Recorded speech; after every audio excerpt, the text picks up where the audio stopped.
10 idées reçues sur les essais cliniques. Avec la professeure Tabassom Simon, en partenariat avec la Société française de pharmacologie et de thérapeutique.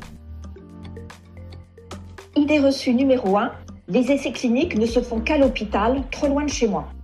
Les essais cliniques se font souvent à l'hôpital, dans des établissements de santé, mais pas toujours, parce qu'en réalité, le lieu de recherche dépend énormément du type de recherche. Si je prends un exemple très simple, si on a par exemple à faire un essai clinique pour essayer de savoir quel est le médicament qui serait le plus efficace pour traiter une angine, évidemment, on ne va pas aller à l'hôpital parce que, heureusement, les malades qui ont une angine, ils sont soignés en ville, chez leur médecin traitant. Ils n'ont pas besoin d'aller dans un hôpital ou dans une clinique pour se faire soigner. Donc, clairement, dans ce cas-là, l'essai clinique va se faire uniquement chez les médecins généralistes, par exemple.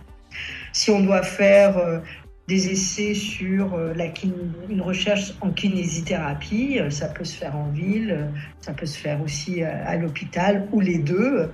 Donc voilà. Et puis, par contre, si on doit faire un essai pour un traitement de thérapie cellulaire pour une maladie cancéreuse en hématologie, par exemple, là, les patients sont à l'hôpital, donc ils vont être inclus dans des essais cliniques au sein de l'hôpital.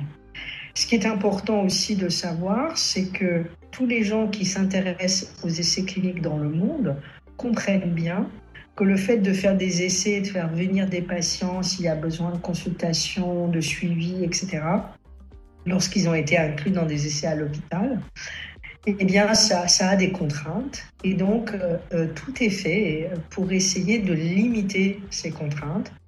On développe par exemple beaucoup aujourd'hui la digitalisation des essais, c'est-à-dire l'utilisation des outils qui soient électroniques pour essayer de faire un suivi chaque fois que possible à distance. Par exemple, pour contrôler certains paramètres.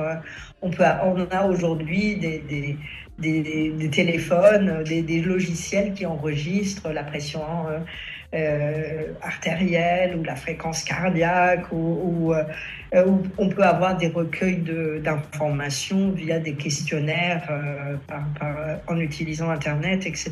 Donc, tout est fait pour essayer de limiter, quand c'est faisable, ces contraintes de déplacement. Et puis, les frais de déplacement dans le cadre d'un essai clinique peuvent être indemnisés, et donc rembourser des frais de déplacement, ça fait partie aussi pour essayer là encore de minimiser au moins un peu sur le plan financier les contraintes que cela impose. Et si vous avez envie de savoir quels seraient les essais cliniques qui seraient plus proches de chez vous, il y a des registres d'essais cliniques qui existent en France. Par exemple, je prends un parce que je le connais bien, c'est celui de l'assistance publique, qui est ouvert au public et dans lequel on a le listing de l'ensemble des essais cliniques qui se font à l'assistance publique et avec l'ensemble des centres qui sont associés à la PHP pour le faire.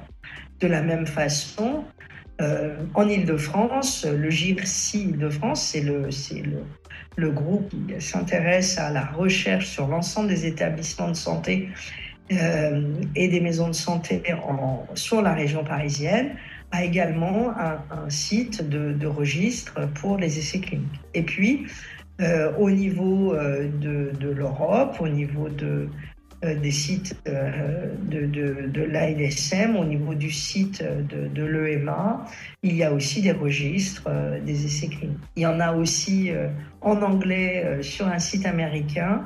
Bref, il y a des possibilités pour vous aider à trouver et savoir quels sont les essais cliniques dans les thématiques, dans la maladie que vous avez. Et puis surtout, il ne faut pas hésiter à en parler à vos médecins traitants, que ce soit des médecins généralistes, des médecins spécialistes, pour que si jamais vous êtes intéressé de participer à des essais cliniques dans votre pathologie, vous puissiez savoir où avoir accès.